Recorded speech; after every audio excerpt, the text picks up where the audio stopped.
الحمد لله وكفى وسلام على عباده الذين اصطفى أما بعد أعوذ بالله من الشيطان الرجيم بسم الله الرحمن الرحيم من يعمل سوءا يجز به سبحان ربك رب العزة عما يصفون وسلام على المرسلين والحمد لله رب العالمين اللهم صل على سيدنا محمد وعلى آل سيدنا محمد وبارك وسلم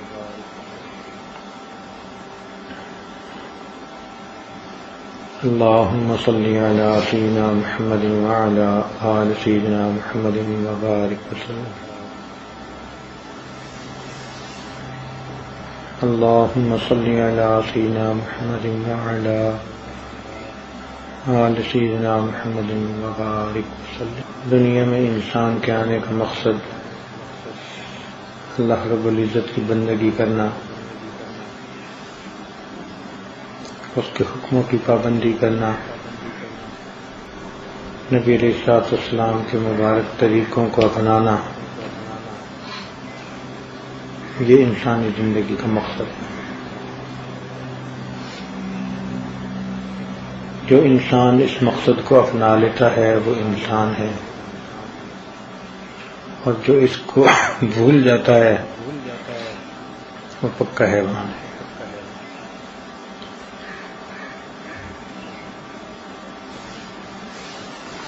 انسان کا نفس یہ چاہتا ہے کہ میری مرضی پوری ہے،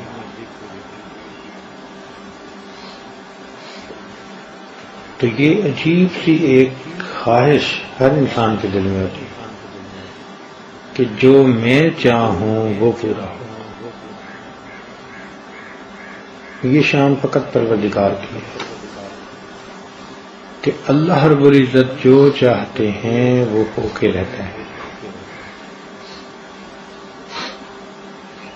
بندے کو چاہیے کہ وہ بندگی کرے اور اللہ تعالیٰ کے حکموں کی پابندی کرے،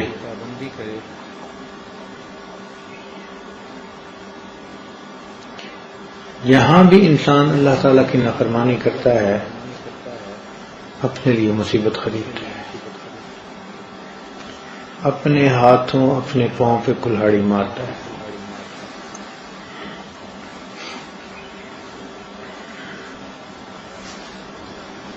نیکی جب بھی کی جائے گی رحمت اترے گی، برکت اترے گی، سکون ملے گا۔ اب جب بھی گناہ کیا جائے گا نحوست اترے گی، ظلمت اترے گی، اور انسان کا دل بے سکون ہو جائے گا۔ نیکی کی تاثیر الگ ہے، گناہ کی تاثیر الگ ہے۔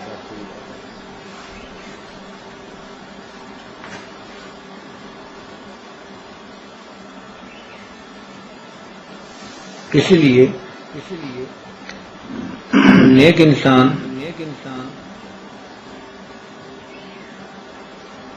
سکون قلب کے ساتھ زندگی گزارتا ہے، اگرچہ ظاہر میں اس کو اسباب کے اعتبار سے پریشانیاں ہی کیوں نہ ملے۔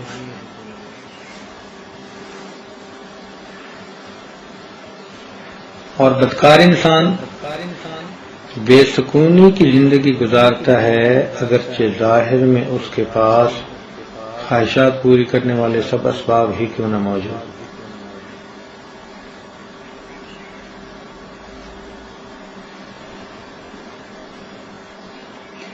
گناہوں کا اثر بھی دل پہ ہوتا ہے اور نیکی کا اثر بھی دل پہ ہوتا ہے۔ گناہوں سے دل پہ ظلمت آتی ہے اور نیکی کی وجہ سے دل پہ نورانیت آتی ہے۔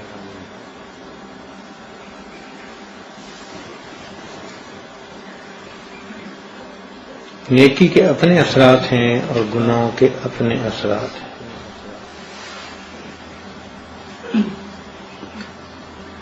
آپ یوں سمجھیے کہ نیکی انسان کے دل کو صاف کرتی ہے اور گناہ انسان کے دل کو میلا کر دیتا ہے. جیسے حدیث پاک میں نبی علیہ السلام نے ارشاد فرمایا کہ جب انسان گناہ کرتا ہے تو اس کے دل پہ سیاہ داغ لگ جاتا ہے، توبہ کر لے تو دھل جاتا ہے، توبہ نہ کرے پھر گناہ کرے تو دوسرا داغ لگ جاتا ہے، حتیٰ کہ گناہ کرتے کرتے یہ حالت ہوتی ہے کہ بندے کا دل بالکل سیاہ ہو جاتا ہے.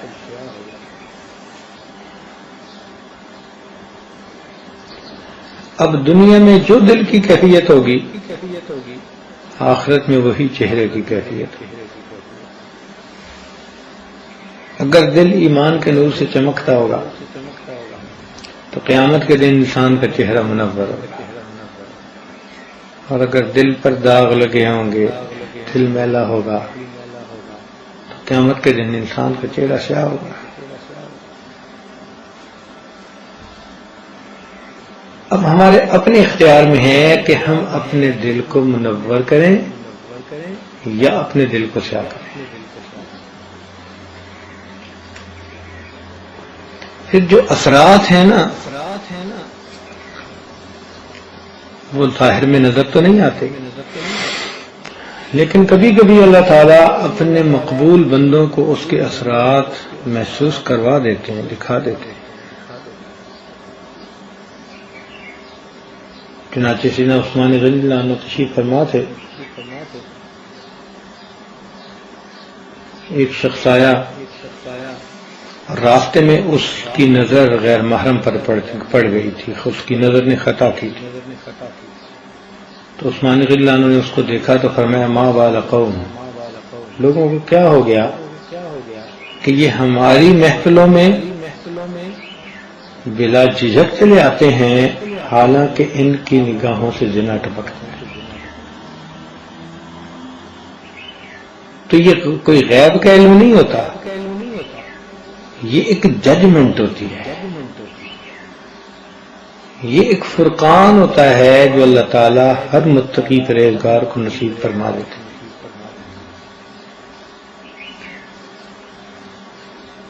کہ اس کا قیافہ سچا ہوتا ہے، اس کے دل میں اللہ تعالیٰ سچی بات ڈال دیتے ہیں.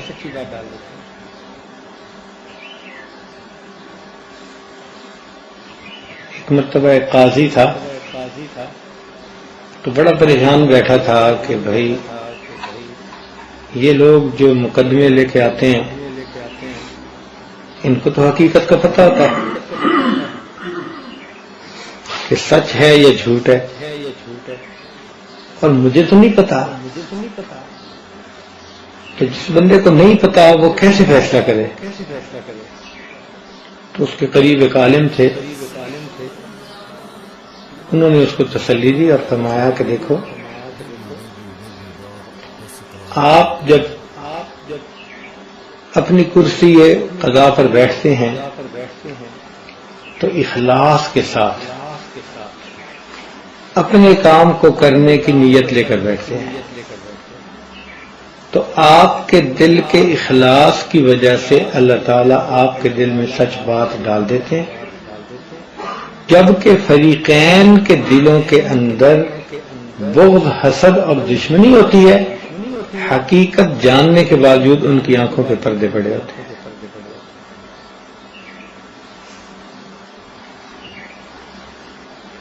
تو جب انسان تقویٰ پرہیزگاری کی زندگی گزارتا ہے تو پھر اس کو اللہ تعالیٰ یہ نور دے دیتے ہیں، اس کو فراست مومنانہ کہتے ہیں.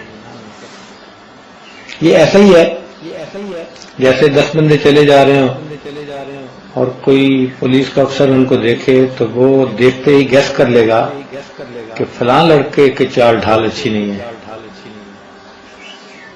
اس کو مجرم لوگوں کے ساتھ رہتے رہتے اتنا ملکہ ہو جاتا ہے، اتنی مشق ہو جاتی ہے کہ وہ بندے کی چال سے ہی اندازہ لگا لیتے ہیں اس کے کردار کا. تو یہ فراست مومنانہ اللہ تعالیٰ ہر ایک کو عطا کرتا ہے. فرمایا گیا اتقوا فراست المؤمن فإنه ينظر بنور.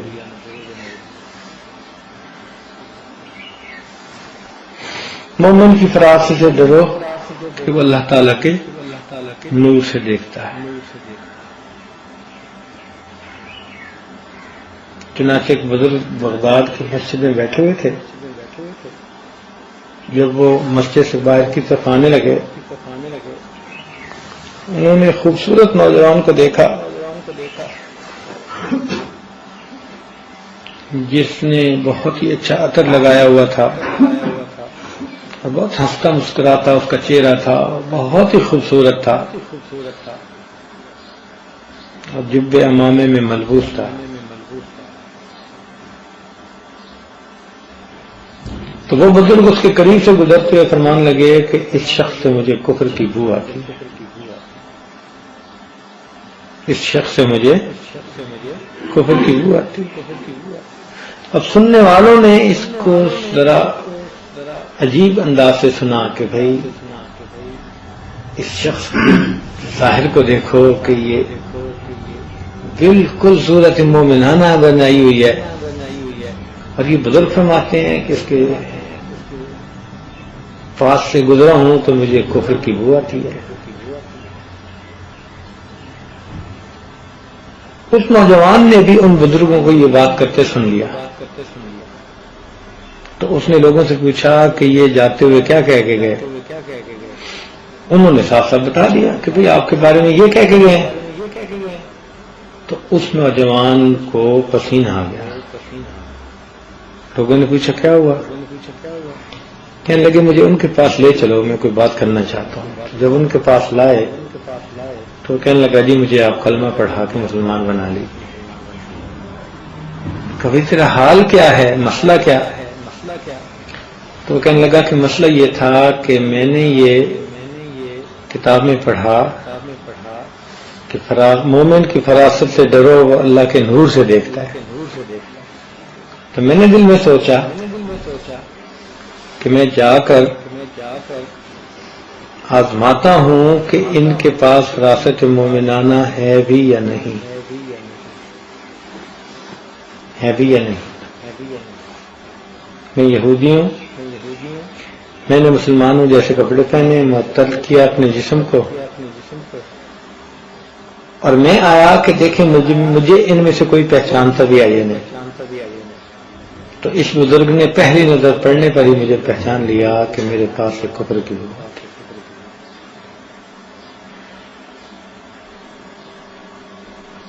یہ بو کیوں آتی ہے؟ اس لیے کہ گناہ کے اندر یہ تاثیر ہوتی ہے.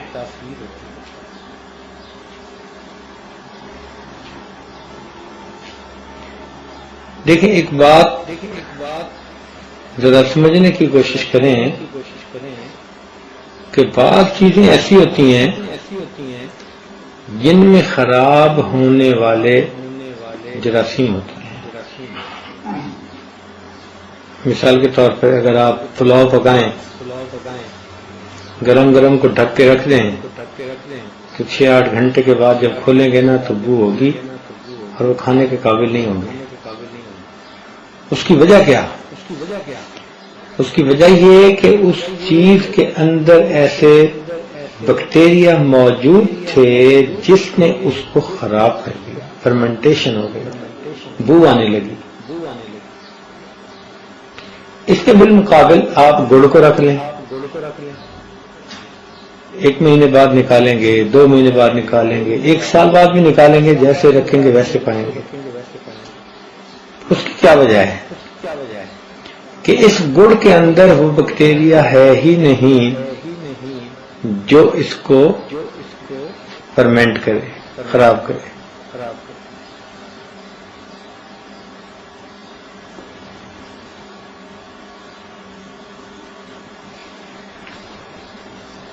آپ شہد رکھ دیں، کئی مہینوں کے بعد آپ جب اسے کھولیں گے تو شہد ہوگا، خراب نہیں ہوگا. اس لیے کہ اس کے اندر وہ بیکٹیریا ہے ہی نہیں جو اسے خراب کرے. جبکہ باقی کئی چیزیں ایسی کھانے پینے کی ہوتی ہیں کہ کچھ دن گزرنے کے بعد خراب ہو جاتی ہیں.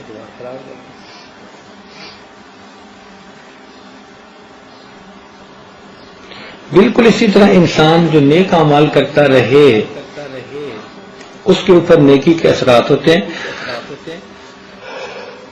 اور اگر وہ علم اور ارادہ سے گناہ کرنا چھوڑ دے تو اس کے اندر وہ بیکٹیریا ہی ختم ہو جاتا ہے جو اس بندے کو گلاتا ہے، اس کے جسم کو جو مرنے کے بعد گلاتا سڑاتا ہے، وہ بیکٹیریا ہی ختم ہو جاتا ہے۔ اس لیے عجیب بات یہ ہے کہ انبیاء کرام جب دنیا سے رخصت ہوتے تو ان کے اجسام کو زمین نہیں کھایا سکتی تھی، ان کے جسم مبارک زمین کے اندر محفوظ ہوتے تھے۔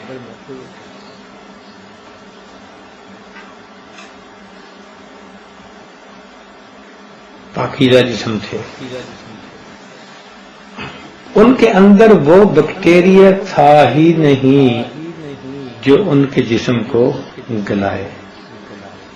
جبکہ ایک عام آدمی مرتا ہے تو چند دن میں اس کی لاش گل سڑ جاتی ہے۔ اس کی بنیادی وجہ کیا ہے کہ اس کے اندر وہ بیکٹیریا ہوتا ہے، اس نے اللہ کی نافرمانیاں کی ہوتی ہیں۔ ایسے کاملین اولیاء جو اپنے آپ کو اللہ تعالیٰ کے حضور پیش کر چکے ہوتے ہیں اور گناہوں سے، کبائر سے بچ اور اجتناب کر چکے ہوتے ہیں، تو اللہ تعالیٰ ان کے ساتھ بھی ایسے معاملہ کرتا ہے۔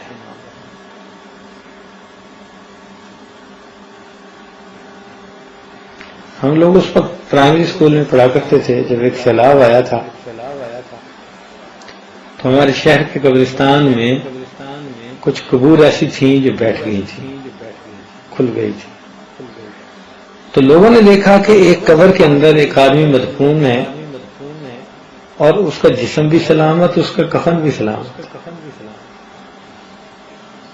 ہم چھوٹے تھے تو ہمیں ڈر لگتا تھا، خود قبرستان جاتے ہوئے قبرستان کے نام سے ڈر لگتا تھا، لیکن ہم نے اپنے بڑوں کو خود جاتے ہوئے دیکھا جو وہاں جاتے تھے اور دیکھ کے اس قبر میں اس آدمی کو آتے تھے، اور ہم نے کتنے لوگوں کو اس منظر دیکھنے کی وجہ سے گناہوں سے توبہ کرتے ہوئے۔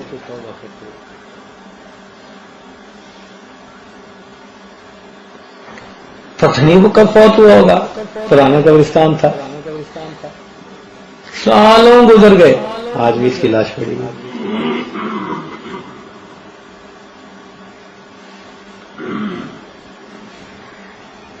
ہمارے ایک تعلق والے تھے،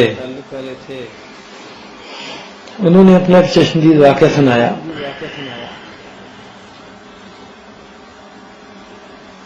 کہنے لگے کہ میں پنجاب یونیورسٹی کے جو نہر ہے اس کے اوپر صبح کی سیر کے لیے جایا کرتا تھا۔ ایک مرتبہ طوفان آیا، بارش ہوئی اور ایک بڑ کا درخت تھا تو وہ اکھڑ کے نیچے گرا۔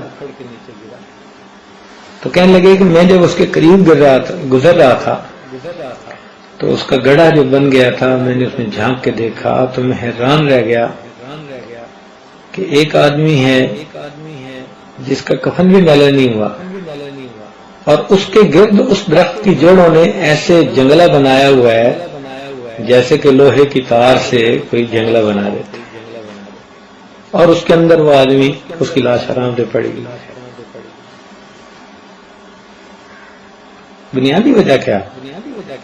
بنیادی وجہ یہ کہ یہ وہ کاملین ہوتے ہیں جو کبائر سے سچی توبہ کر کے اپنے اندر گناہ کے اس بیکٹیریا کے اثرات کو ختم کر دیتے ہیں۔ جب تک یہ بیکٹیریا ہوگا یہ انسان کے جسم کو گلائے گا۔ چنانچہ آپ دیکھتے نہیں ہیں کئی لوگ فوت ہوتے ہیں تو دفن سے پہلے ہی ان کے جسموں سے بو آنی شروع ہو جاتی ہے، اور کچھ ایسے بھی ہوتے ہیں کہ جو فوت ہوتے ہیں اور ان کے جسموں سے خوشبو آتی ہے۔ آپ نے سنا ہوگا کہ امام بخاری رحمۃ اللہ علیہ کو جب دفن کیا گیا تو ان کی قبر سے خوشبو آتی تھی۔ لوگ اس سے بڑا حیران ہوتے ہیں. عجیب بات ہے کہ ہمیں تو کوئی حیرانی نہیں ہوتی، اس لیے کہ وہ اپنے تقوی کی وجہ سے ایک پھول کی مانند بن گئے تھے، اور جب پھول کو صحبت اس مٹی کو نصیب ہوئی تو جس طرح پھول سے خوشبو آتی ہے اس مٹی سے بھی خوشبو آنے لگ گئی. جمال ہم نشیں در من اثر کر مگر نہ من ہما خاکم کے حسب. حضرت مولانا احمد علی لاہوری رحمۃ اللہ علیہ کے بارے میں بھی اسی قسم کا واقعہ ہے کہ ان کے جسم سے، ان کی قبر سے، ان کے دفن کرنے کے کئی دن بعد تک خوشبو آتی رہی. ہمارے حضرت رحمۃ اللہ فرماتے تھے کہ حضرت لاہوری رحمۃ اللہ علیہ کے ایک خادم تھے، انہوں نے ان کے وفات کے بعد خواب میں دیکھا، حضرت کی زیارت ہوئی، پوچھا کہ حضرت آگے کیا بنا، تو فرمایا کہ اللہ تعالیٰ کے حضور پیشی ہوئی تو اللہ تعالیٰ نے فرمایا کہ احمد علی تو اتنا کیوں روتا تھا. ان کی طبیعت بڑی رونے والی تھی، کثیر البکا تھے، ہر وقت آنکھوں میں آنسو، خشیت طاری رہتی تھی، خوف طاری رہتا تھا، روتے رہتے تھے. تو فرمانے لگے کہ میری اس عادت کی وجہ سے پروردگار نے مجھ سے پوچھا احمد علی تو کیوں روتا تھا؟ تو فرماتے ہیں میں تو اور بھی ڈر گیا، اس لیے کہ میں نے پڑھا تھا منو کی شفل حساب فقد عذب، جس کو حساب کتاب میں پوچھ گچھ شروع ہو گئی اس کو عذاب مل کے رہے گا.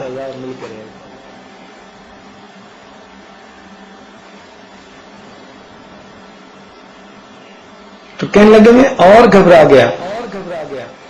تو جب میں اور گھبرا گیا تو مجھے فرمایا احمد علی تو آج بھی ڈر رہا ہے، آج تو تیرے انعام کا دن ہے، ہم نے تیرے بھی سب گناہوں کو معاف کر دیا، اور جس قبرستان میں تجھے دفن کیا گیا اس قبرستان کے بھی ہر گناہگار میت کو ہم نے معاف فرما دیا. جس قبرستان میں دفن کیا اس کے ہر گناہگار مردے کو بھی ہم نے معاف فرما دیا. یہ کیسے ہوا بھائی؟ کہ انہوں نے کبائر سے اپنے آپ کو بچا لیا تھا، اور استغفار جو کرتے رہتے تھے تو اللہ تعالیٰ صغائر کو معاف فرما دیتے.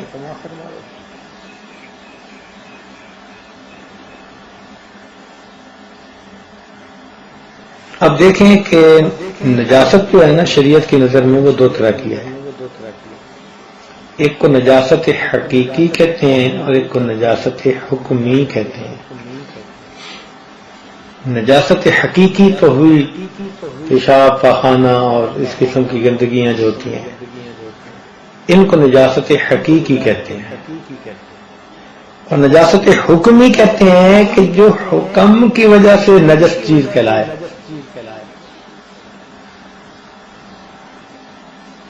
وہ نجاست حکمی کہلاتی ہے. مثال کے طور پر ایک آدمی جنبی ہے، اس پر غسل فرض ہو چکا، تو اگر وہ اپنے جسم پہ لگی نجاست کو دھو بھی لے تو بھی جب تک وہ غسل نہیں کرے گا تب تک ناپاک کہلائے گا. نہ مسجد میں داخل ہو سکتا ہے، نہ قرآن پاک کو ہاتھ لگا سکتا ہے، نہ اس حالت میں قرآن پاک کی تلاوت کر سکتا ہے، اس لیے کہ وہ نجس ہے. دیکھنے میں تو نجاست اس کے جسم پہ نظر نہیں آتی، اس نے کیا اپنے جسم سے نجاست کو دھو لیا، لیکن یہ نجاست حکمی کہلاتی. حکمن وہ بندہ نجس ہے، ناپاک ہے. اسی طرح جو آدمی شرک کا ارتکاب کرے، گو اس نے 70 دفعہ غسل کیا ہو اور خوشبوئیں لگائی ہوئی ہوں، لیکن شریعت کی نظر میں وہ پکا نجس ہے. اللہ تعالیٰ نے قرآن مجید میں فرما دیا انما المشرکون نجس کہ مشرک لوگ تو نجس ہوتے ہیں. سمندر کے پانی سے بھی وہ شخص غسل کرے تو اس کی نجاست دور نہیں ہو سکتی جب تک کہ شرک سے توبہ نہ کرے. تو یہ نجاست حکمی کہلاتی ہے. ایک نجاست حقیقی کہلاتی ہے. تو یوں سمجھ لیں کہ انسان جب بھی گناہ کرتا ہے، جس عذر سے گناہ کرتا ہے اس کا وہ عذر ناپاک ہو جاتا ہے. آنکھ نے خطا کی، آنکھیں ناپاک ہو گئی. زبان سے جھوٹ بولا، زبان ناپاک ہو گئی. اور واقعی حدیث پاک میں آتا ہے کہ جو بندہ جھوٹ بولتا ہے تو اس کے منہ سے ایسے بدبو نکلتی ہے کہ جو اس کے فرشتے پاس ہوتے ہیں وہ بھی دور چلے جاتے ہیں اور ان کو ناگواری ہوتی ہے. اب غور کیجئے کہ ہم جھوٹ بولیں تو ہمیں احساس ہی نہیں ہوتا. اللہ والوں کو جھوٹ بولنے والے کے منہ سے نکلی بدبو کا فوراً پتہ چل جاتا ہے.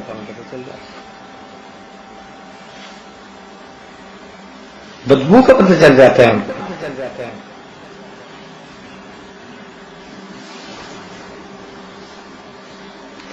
اسی لیے نیکی کرتے کرتے انسان کے جسم میں اچھی مہک آ جاتی ہے اور گناہ کرتے کرتے انسان کے جسم سے بدبو آ جاتی ہے.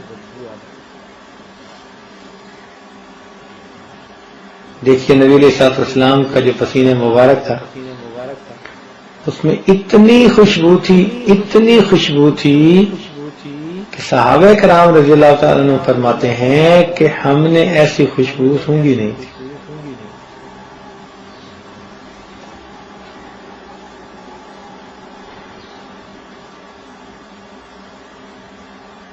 پھول کھل کھل کے کہتے ہیں صلی اللہ، جھوم کر کہہ رہی ہے یہ باد صبا، ایسی خوشبو چمن کے گلوں میں کہاں جو نبی کے پسینے میں موجود ہے. ام سلیم رضی اللہ تعالیٰ عنہ صحابیہ ہیں، وہ اب بچوں کو بھیجتی تھیں اور نبی علیہ الصلوۃ والسلام کے جو پسینے کے قطرے تھے ان کو ایک چھوٹی شیشی کے اندر جمع کرواتی تھی. تو نبی علیہ الصلوۃ والسلام نے ان سے پوچھا کہ ام سلیم کیا کرتی ہے؟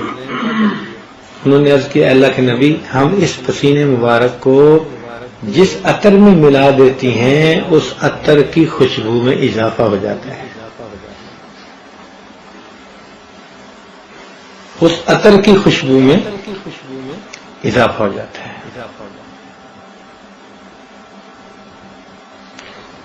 اور حضرت انس رضی اللہ عنہ روایت کرتے ہیں کہ ما شممت مسکم ولا عنبر، اللہ کی قسم نہ میں نے مشک کو سونگھا نہ میں نے عنبر کو سونگھا، مگر جو خوشبو نبی علیہ الصلوۃ والسلام کے مبارک پسینے میں تھی وہ نہ مشک میں تھی نہ عنبر میں تھی.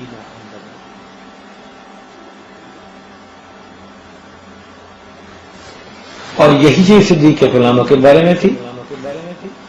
چنانچہ عمر رضی اللہ تعالیٰ نے روایت کرتے ہیں، فرماتے ہیں کان ریح ابی بکر اطیب من ریح المسک، کہ ابو بکر صدیق لانوں کے پسینے کی جو مہک تھی وہ مشک کی خوشبو سے بھی بہتر ہوتی تھی.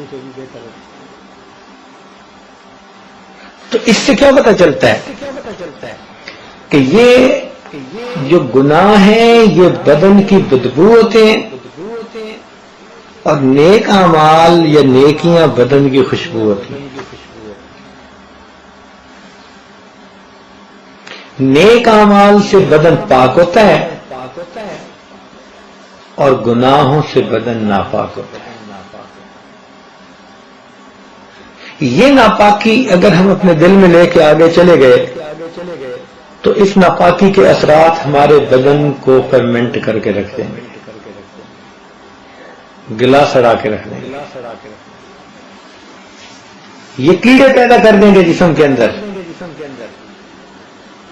اور چند دن میں انسان کے گوشت کو کیڑے کھا جائیں گے. 1985 کی بات ہے، میں نے ایک مرتبہ امریکہ میں بیان کیا موت کے عنوان پر.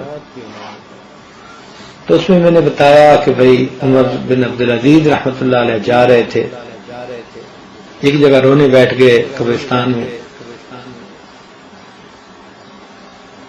لوگوں نے پوچھا کہ آپ تو اس جنازے کے ولی تھے، آپ کیوں پیچھے کھڑے ہو گئے؟ تو فرمانے لگے کہ میں گزر رہا تھا تو مجھے یوں محسوس ہوا جیسے مجھے قبر سے آواز آ رہی ہے. یعنی کئی مرتبہ انسان کی کیفیت ایسی بنتی ہے نا، عام لوگ اس کو اللیجن سمجھ لیں اور ہم اسے کشف کہہ لیتے ہیں. تو قبر نے کہا کہ عمر بن عبدالعزیز تم مجھ سے یہ کیوں نہیں پوچھتے کہ جو میرے اندر آتا ہے تو اس کا میں حشر کیا کرتی ہوں؟ تو فرماتے ہیں کہ میں کھڑا ہو گیا اور میں نے یہی پوچھا کہ بتا مجھے تو اپنے اندر آنے والے کے ساتھ کیا سلوک کرتی ہے. تو آواز آئی کہ جو میرے اندر آتا ہے میں اس کی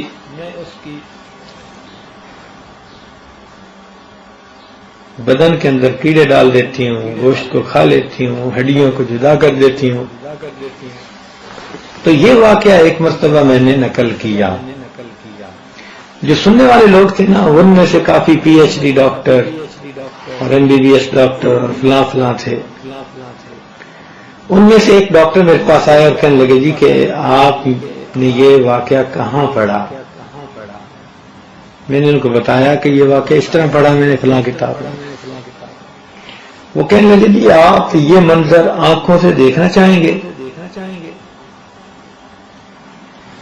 میں نے کہا بھائی عبرت کی نظر سے میں دیکھوں گا. کہنے لگے جی آپ 2 گھنٹے فارغ کریں. وہ سلسلے میں بیٹھ تھے، اچھے بندے تھے، اپنے بندے تھے. اگلے دن 2 گھنٹے میں نے فارغ کیے تو وہ مجھے لے کر چلے گئے. ایک میوزیم تھا جس کا نام تھا نیچرل ہسٹری میوزیم. اس میں ایک ممیز کا سیکشن بنا ہوا تھا. شیشے کے کمرے بنائے ہوئے تھے اور روشنی ایسے کی ہوئی تھی جیسے عصر کا وقت ہوتا ہے. بہت خاموشی تھی اس سیکشن میں، بڑی عجیب سی وحشت تھی اس سیکشن میں. جب ہم پہلے کمرے کے پاس گئے جو بنا ہوا تھا شیشے کا، تو اس کے دروازے پہ لکھا ہوا تھا کہ ایک آدمی مرا، اور جیسے مرا تھا ہم نے اس کی باڈی کو کیمیکل لگا کر محفوظ کر کے رکھ دیا ریکارڈ کے لیے. اندر ہم نے دیکھا کہ ایک انگریز مرا ہوا تھا اور اس کے جسم پر کیمیکل چھڑک کر انہوں نے اس کو پریزرو کر دیا تھا. اس کو ہنوت شدہ لاش کہتے ہیں، ممی کہتے ہیں. اس سے اگلے میں پہنچے، لکھا ہوا تھا کہ یہ بندہ مرا اور اس کو اتنا عرصہ قبر میں رکھنے کے بعد ہم نے نکالا، اور جیسے اس کو پایا اسی طرح ہم نے کیمیکل چھڑک کر اس کو نمونے کے لیے رکھ دیا.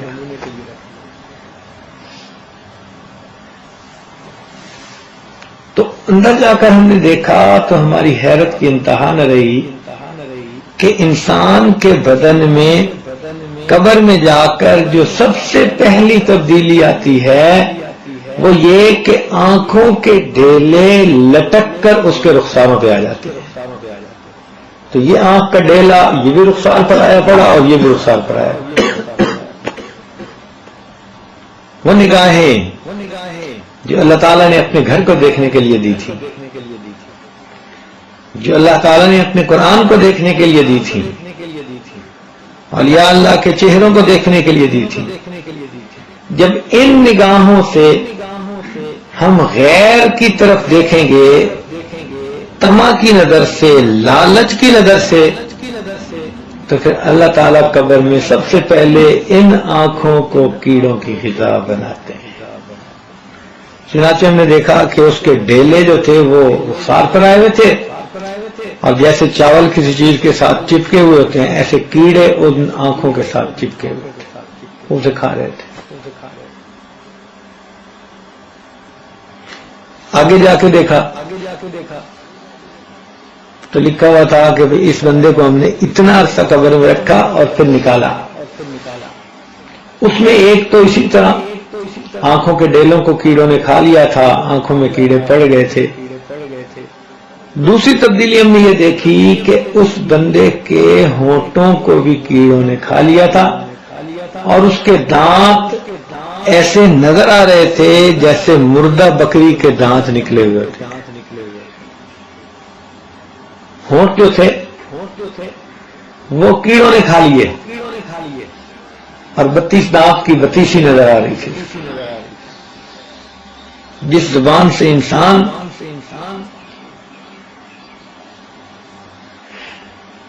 جھوٹ بولتا ہے، غیبت کرتا ہے، دوسروں پہ بہتان لگاتا ہے، اللہ تعالیٰ اس منہ کو بھی پھر کیڑوں سے بھر دیں گے۔ اور اس کے پورے منہ میں کیڑے پڑے ہوئے تھے۔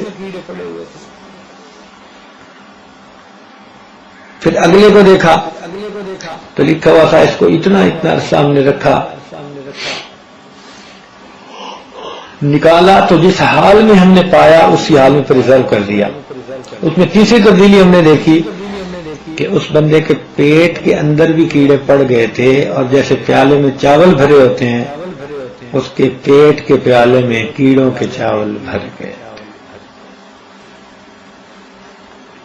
بس اس کے آگے پھر یہ کیڑے بڑھتے گئے، حتیٰ کہ آخری جو کمرہ تھا اس میں ہم نے جا کر دیکھا کہ انسان کی فقط ہڈیوں کا ڈھانچہ، اور وہ بھی انگلیاں پوروں سے جدا، پورے ہتھیلیوں سے جدا، ہتھیلیے بازوؤں سے جدا، بازو کوہنیوں سے جدا، اور کوہنے جسم سے جدا، پورے جسم کی ہڈیاں ایک دوسرے سے جدا جدا۔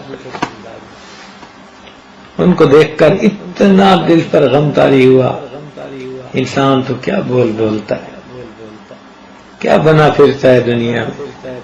سوچ تو صحیح کہ تو اپنے آپ کو پال رہا ہے اور تیری نافرمانیوں کی وجہ سے تو اسے کیڑوں کی غذا بنا رہا ہے۔ اگر یہ انسان گناہوں سے سچی توبہ کر لے اور اس کے اندر سے یہ گناہوں کا فساد ختم ہو جائے تو آپ یوں سمجھیں کہ اس کو جب بھی رکھیں گے اس کے جسم کو کوئی چیز گلا نہیں سکے گی، اس لیے کہ وہ گناہوں کے بیکٹیریا اس کے اندر ہیں ہی نہیں۔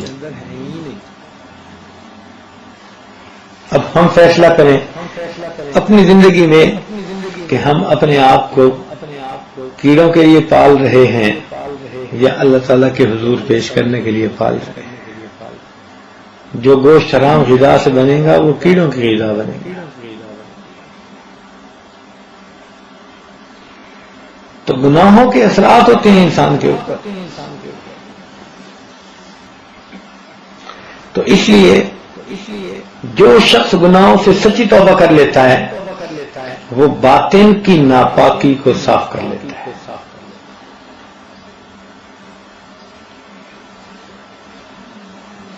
اور جتنا سمارٹ بننے کی کوشش کرتا ہے، اس کو دھوکہ دیا، اس کو بیوقوف بنایا، اس کو یہ کیا، حقیقت میں وہ اپنی عاقبت برباد کر رہا ہوتا ہے، اپنے آپ کو جہنم کی غذا بنا رہا ہوتا ہے۔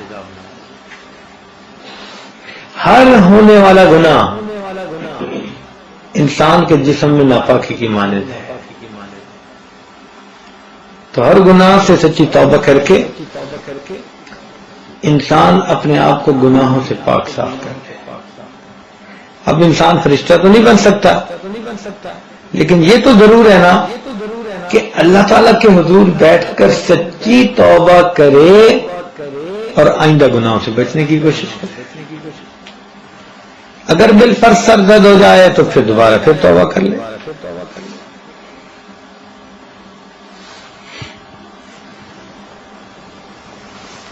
اب یہ معاملہ ہمارے اوپر منحصر ہے کہ ہم اپنے آپ کو کیسے دنیا کے اندر رکھتے ہیں۔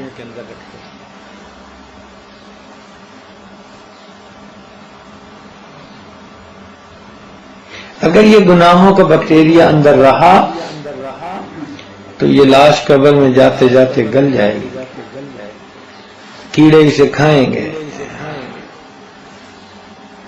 اسی لیے حدیث پاک میں آتا ہے کہ جہنم میں جہنمی کو جب پھینکا جائے گا نا تو جو زانی ہوگا اس کے جسم سے ایسی بدبودار ہوا نکلے گی کہ جہنمی اس بندے کی اس بدبودار ہوا سے تنگ ہوں گے اور اس کو بری نظر سے دیکھیں گے.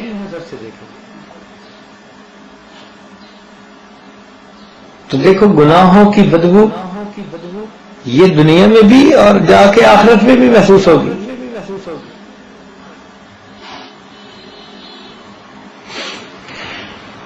تو حکم خدا ہے جب ٹوٹتا ہے تو انسان کو اپنا اثر دکھا دیتا ہے.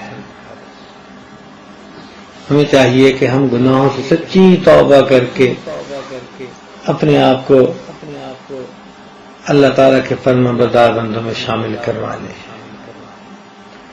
دل سے اس بات کا عہد کریں کہ اے مولا ہم آج کے بعد اپنے علم اور ارادے سے گناہ نہیں کریں گے. جو شخص علم اور ارادے سے گناہ کرنا چھوڑ دیتا ہے پھر اللہ رب العزت اس بندے کی دعاؤں کو رد کرنا چھوڑ دیتا ہے.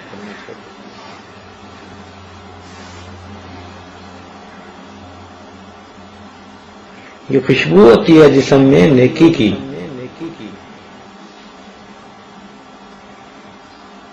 چنانچہ کتنے واقعات ایسے ہیں.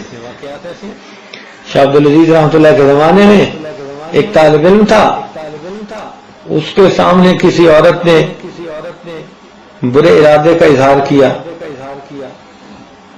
اس نوجوان نے اس عورت کے چنگل سے بچنے کے لیے اسے کہا کہ مجھے قضاء حاجت کی ضرورت ہے. وہ بیت الخلاء میں گیا اور اپنے جسم پر اسے نجاست مل لی. جب باہر نکلا تو جسم سے بدبو. اس عورت کو اتنی نفرت ہوئی اس نے اس کو وہاں اپنے گھر سے بھگا دیا. اس نے اپنا ایمان بچا لیا. اب اس کو فکر تھی کہ لوگ اس بدبو کو سونگیں گے تو مجھے کیا کہیں گے. تو یہ نوجوان جلدی سے مدرسے میں آیا، غسل خانے میں گیا، اپنے جسم سے نجاست کو بھی دھویا، کپڑے بھی دھوئے اور اسی طرح گیلے پہن لیے. پھر یہ حدیث پاک کی کلاس میں آ کر بیٹھا تو شاہ عبدالعزیز رحمۃ اللہ علیہ درس حدیث لے رہے تھے. جیسے ہی آ کر بیٹھا تو انہوں نے فوراً پوچھا کہ آج اتنی تیز خوشبو لگا کر کون آیا ہے. جب 2-4 دفعہ پوچھا تو طلباء نے اس کی طرف اشارہ کیا جی کہ یہ لگا کے آیا. تو حضرت نے اس کو بلا کے پوچھا بھائی اتنی تیز خوشبو لگا کے کیوں آئے گی جماعت میں. تو تب اس نے عرض کیا کہ حضرت میں نے تو اپنے جسم پر نجاست لگائی تھی اس کو جو ہے گناہ میں پڑنے سے بچانے کے لیے، لیکن اب میں جب نہا دھو کے نکلا ہوں تو جہاں جہاں نجاست میں نے لگائی تھی میرے جسم کے انہوں حصوں سے خوشبو آئے گی. چنانچہ یہ نوجوان جب تک زندہ رہا اس کے جسم سے مشک جیسی خوشبو آتی تھی. اس کو خواجہ مشکی کہتے تھے. ان کا نام لوگوں نے خواجہ مشکی رکھ دیا تھا کہ ان کے جسم سے مشک کی خوشبو آتی. امام عاصم رحمۃ اللہ علیہ قرآن پاک کے بڑے قراء میں سے گزرے ہیں. مسجد نبوی میں بیٹھتے تھے اور سارا دن لوگوں کو قرآن پڑھاتے تھے. ان کے منہ سے بڑی خوشبو آتی تھی.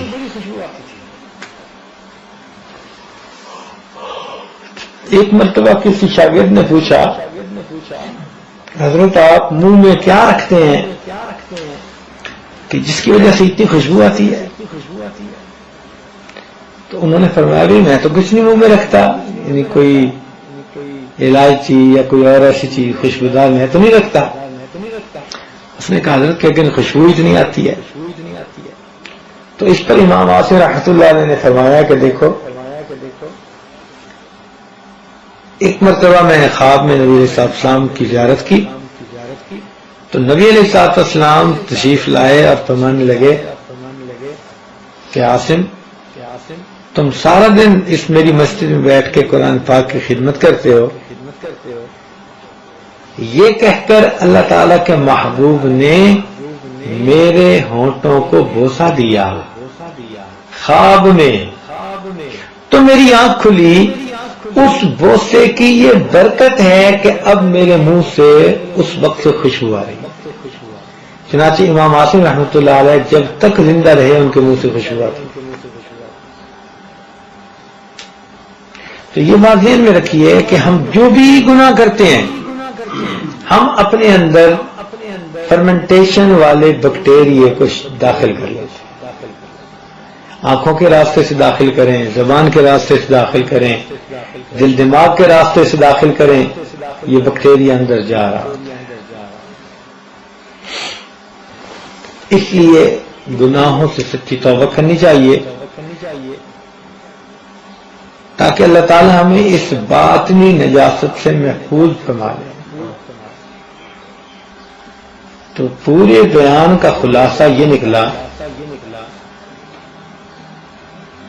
کہ ایک نجاست حکمی ہوتی ہے، ایک نجاست حقیقی ہوتی ہے۔ شریعت نے دونوں کو نجاست کہا۔ جو بندہ گناہ کرتا ہے نا وہ اپنے جسم کو اس نجاست جو باطنی نجاست ہے اس کے ساتھ آلودہ کر رہا ہوتا ہے۔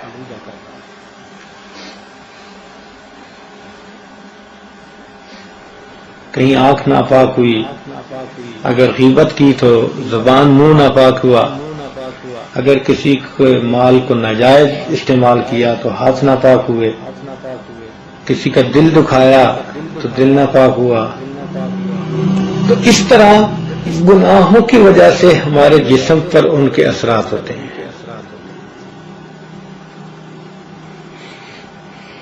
توبہ کے ذریعے اور نیک اعمال اپنانے کے ذریعے سے ہم اس نجاست سے پاک ہو کر زندگی گزار سکتے ہیں۔